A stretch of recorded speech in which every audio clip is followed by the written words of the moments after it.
Right. So again, redefining Yeda Benoni, which by the way is the subtitle of this book. It's not just called Tanya, but it's called also Sefer Benonim, right? The book of Benonim, because the goal in many ways of this book is to turn us, each and every one of us, into Benonim. What is a Benoni? Or you loosely translate it as the in-between person. That's what Benoni means, in-between. It's someone who, yes, can never reach, and he's very aware of this, he can never reach the level of the tzaddik, in which his animal soul is completely eradicated or completely dormant. We've spoken about this many times. But on the other hand, he's also not a Rasha. He doesn't fall to the abyss of the Rasha, in which his animal soul is in full control, and then the person has zero control over himself, or very little control over himself. He's someone that does struggle between those two worlds. That's why he's in between, right? He's in between those two worlds. He does struggle very much. He fluctuates very much between those two worlds. Yet each and every time he's able to control his animal soul. That's what a Benoni is, with tremendous difficulty sometimes. And sometimes there are areas and specific inclinations and temptations that he has to fight for his entire life. And as the Tanya himself says, Ulai lekach nivra, maybe he was created just to be able to prove to himself and to prove to God and to prove to his soul that he indeed can overcome those temptations each and every time. But it's an ongoing struggle. It's a life struggle, specifically for some inclinations over the others. I don't want to deviate too much, but you can ask the question, well, so if most of us are Benoni, how come some of us have specific struggles over others? So there are many answers to that, but maybe the prevalent answer among Kabbalists is that it depends on previous lives. We are sent to this world time and time again. Yes, we do believe in reincarnation. And sometimes we are sent to rectify one specific area. And that area is not going to come easy to us, because if it would come easy to us, then there would be no purpose in our mission. The whole purpose of the mission is to ensure that our soul, with the challenges, can overcome this area. I recall reading, which is atypical of the Lubavitcher Rebbe of blessed memory, because he was a very pragmatic man in his advice, at least to people, in most cases. But I recall reading a responsa in which a person apparently wrote to the Rebbe that he had issues in Shalom Bayit, in peace in the home. And I'm happy to share this responsa with you, Margaret, if you want to share it to the whole class. But the Rebbe concludes his responsa saying that maybe you are having difficulties in that department because you failed in that department in a previous life. And God now is giving you an opportunity to rectify this challenge that you're having. So instead of complaining about it, why don't you just own it? I'm, of course, just, summarizing the words of the Rebbe, not quoting word for word.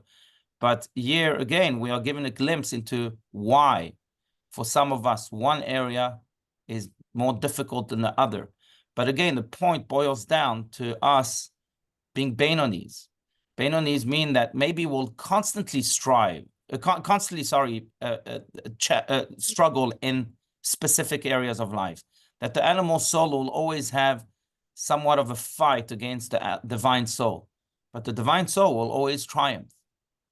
And it's not an easy thing to be a Benoni, therefore, because we're in a life of constant fluctuation, constant struggle, constant challenge. But on the other hand, it's also a very rewarding thing to be a Benoni.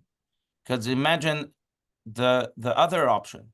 The other option is to be a Rasha. One can't be a tzaddik if one is not born a tzaddik. So for most of us, at least for me, maybe there are many tzaddikim here among us, but for me, to be in a constant state in which I have to struggle and ensure that the divine soul triumphs, it's not easy. It's draining in many ways.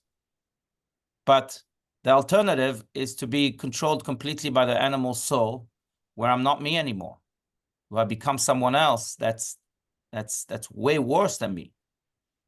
And if these are the two options, which really are the only two states that one may live in, according to the Tanya at least, then rather live a state of struggle where the divine soul wins each and every time. Because as Socrates says, an unexamined life is not worth living. A life in which I have no examination, no struggle, no ability to triumph, to ensure that the divine soul triumphs, is not a life worth living. It's just a robotic, even fake and superficial life. So that's the Benoni. And I think in many ways, this has a lot to do with Rosh Hashanah coming up.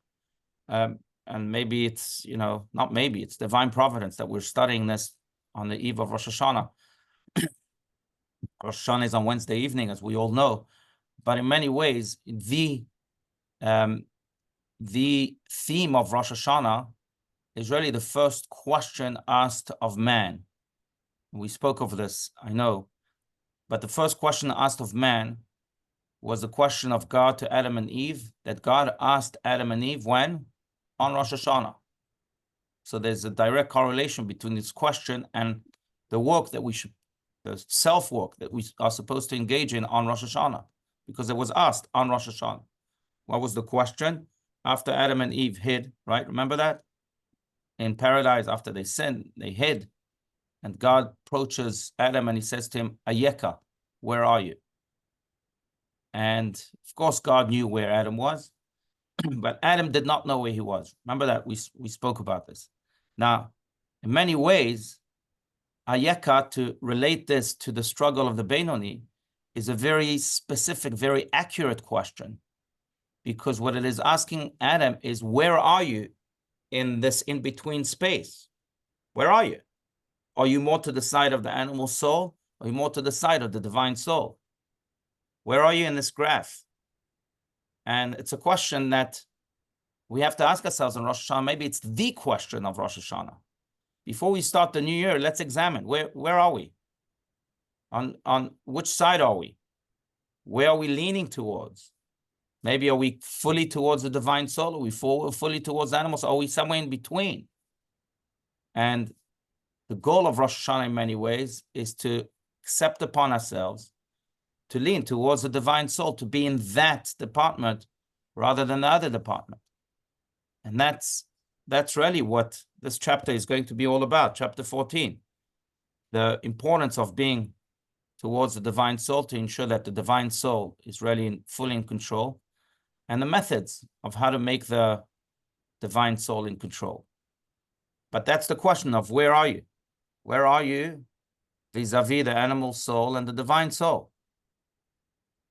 Where are you fluctuating right now? Now, sometimes we have to understand that the answer is in the little decisions that we make in life, not in the big decision. Because I can come on Rosh Hashanah and show up in front of God and say, you know what, God, yes, I'm going to be on the side of the divine soul. That's where I am. To answer your question of Ayeka, God, I'm going to be on the side of the divine soul. But then we get home and our children upset us, or our wife asks us to take out the garbage, or our husband asks us to, whatever it may be, and we get upset.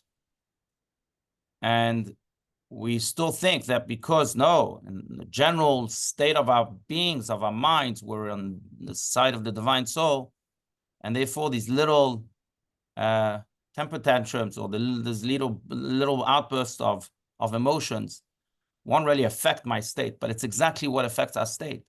And that's what chapter 14 is also going to teach us, that these fluctuations between the animal soul and the divine soul are most affected by the small details of life, by the way we are in our state of Rosh Hashanah, of Rosh Hashanahs, of Yom Kippurs, but in the way we are in a state of our home. It's interesting because after Rosh Hashanah, as we all know, is Yom Kippur. By the way, I welcome comments and ideas, etc. But it's quite interesting that in the laws of the Rambam, of Maimonides, that stem from the Talmud, and that are mentioned in multiple places, but when when the Rambam describes how the high priests on Yom Kippur would serve as the representative of the Jewish nation in the temple to ask for forgiveness on behalf of the nation.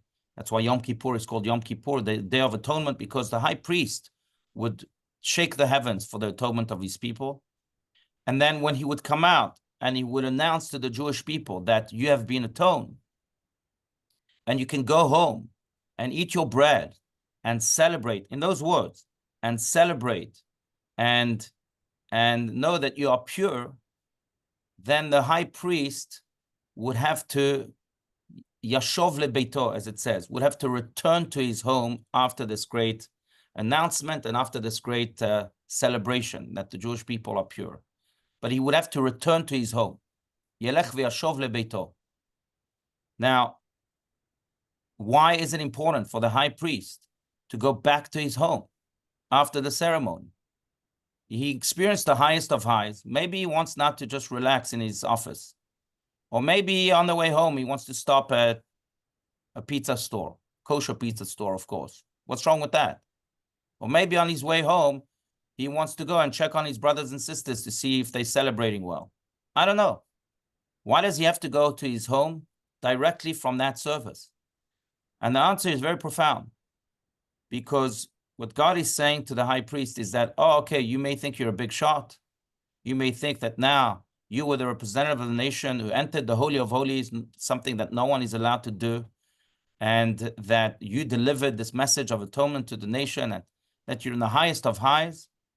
Well, no, high priest, you will be defined by the way, not by the way you experience the highs, but by the way you experience the lows, by the way you return to your house, by the way you engage with your family, by the way you respond to your wife when she will tell you to take out that garbage, when she'll tell you to clean the dishes. Let's see if you can remain that holy of a high priest then. And that's why, for his own personal service, he had to go back to his home first. Once he can prove that even in his home is as holy as he was in the highest of highs, then God says, okay, now you deserve to be a high priest. But that's the truth with the Beinoni. See, Rosh Hashanah is coming up, and yes, we have to answer the question of Ayeka and be on the side of the divine soul, as we spoke about, and ensure that really that we commit ourselves to that divine soul. But at the end of the day, what will decide whether we are really sticking to that decision and are really on the side of the divine soul will be the way we engage in the small little details of life. And that's important to remember on Rosh Hashanah, because everyone, of course, gets a spiritual high on Rosh Hashanah. But what happens the day after? And yet the Tanya tells us again, if you want to be a Beinoni, which should be the goal of every human being that is not born a tzaddik, if you want to be a Beinoni, focus on the small little details. That's where you have to make a big decision. You have to own it. But you will be tested and defined by those details. Anyhow, I welcome, as always, comments, questions, disagreements. If not, we can continue, but please don't let me be the only one speaking.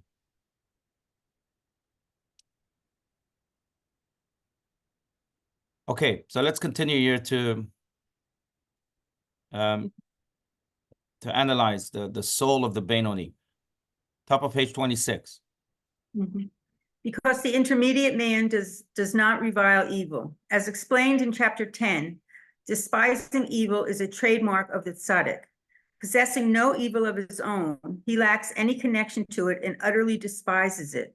Or in the case of the incomplete tzaddik, who still retains a trace of evil, his hatred is less than absolute. The Benoni, however, having evil of his own, although he never actually transgresses, does not detest it. For Right. that is a feeling entrusted to the heart, and not at all times are alike. Right. So the Beinoni, because he's again fluctuating between those two worlds, at least in his mind, not in his actions, because in his actions he always, even, and more importantly, again, in the detailed actions, he always chooses what the divine soul wants. But he still has some pull towards the evil of the animal soul, that the animal soul likes, the animal soul wants to choose. Unlike the tzaddik despises the evil because it's so far away from it. It's so strange, so foreign to him. but the Benoni still has some likings towards the evil. Now, what's important to remember, and I think it's important, especially for our day and age, because maybe the greatest curse to our generation, and I say this just out of interacting with many youth, the greatest curse of our generation is that we do not know who we are. We do not know how holy we are. We do not know how spiritual we are. We do not know how great we are. And we very often define ourselves by our inclinations, or worse, by what others say about us. And so it's important. It's important here to stress that although the Benoni still likes, still has an animal soul that likes evil, that likes bad things, could be small bad things. I'm not talking about, robbing banks. I'm talking about gossiping. How many of us really detest gossiping? Based on the news every day, it doesn't look like too many of us. But things like that. So even though we may have inclinations towards that, those inclinations shouldn't define us. And the only way really a Benoni can overcome the struggle over evil, not to gossip, to use that example, is to first and foremost know that it is chelek elokam imal mamash, as the Tanya says, that he's a part of God, a realistic, a veritable part of God. That's the only way a person should define himself. If I am divine, if I am royal, then how can I sin? Even though I may have some likings towards that sin, but it's not me. It's like the son of Louis XVI, who was captured by the enemies of France. And what they try to do is they try to tempt him with all sorts of crazy temptations, from food to, to women, to all sorts of things. And for 6 months, he was being tempted and tempted and tempted. And he didn't give in to any of those temptations, even though he was, promised all sorts of rewards, even though he was under captivity, but he never gave in to the temptations. And after 6 months, they asked him, according to the story at least, they asked him, how come? How come you're not giving in to these temptations? I mean, any human being would give in to these temptations. How come? And he responded, that's because I was born to be a king. If I'm born to be a king, these things are below me. I can't. It will tarnish my status as a prince. And in many ways, yes, the Benoni has many inclinations. And it's fine. That's the way God created him. There's nothing we can do about this. But we can't be defined by those inclinations. Remember, we're princes and princesses. We're a part of God himself. We're part of royalty. And that's... Rabbi, I have a question for you. Please, William. The concept of the resurrection of the dead predates Jesus Christ, because we have the examples of Elijah and Elisha bringing back, and we have the stories of the dead, the bones. The bones of Ezekiel. Yeah. So that is a concept that goes back into those times. Yes. But as far as the reincarnation of the soul, it seems to me, from what I've read, that seems to have been an influence by Eastern religions, particularly Hinduism.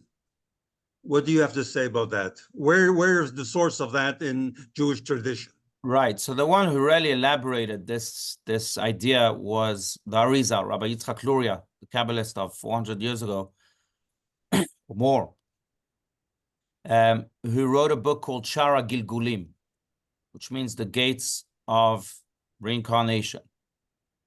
And there he really delves into the Kabbalistic approach of Judaism to the subject. And that's where we get most of our information from today. Zohar speaks about it. Rabbi Yitzchak Luria and the Kabbalists of Tzfat speak about it. And as you said, it doesn't go back to biblical times, does it? No, there are hints to it, but there are stories, like you said, like Yecheskel, right? The dry bones. But No, there's no direct source that speaks about it. Okay. Yeah. Good point. Yeah. That's good clarification. Anyhow, friends, so I really want to take this opportunity. I know we have to conclude already, but to first and foremost remind everyone that our classes will continue because, you know, the following Sundays will not be impacted by the observance of the holidays because holidays will take place not on Sundays this year. So that's number one. Number two, but I do want to take this opportunity to wish everyone a Shana Tova Umetuka, good, sweet, healthy, happy year. A year in which we always take the side of the divine soul and ensure that that guides us, even in the details of life. And that it should be a year in which we are redeemed individually and collectively from all troubles, all negativities, and eventually redeemed completely from the pain and the suffering of this world with Mashiach speedily. Amen. Amen.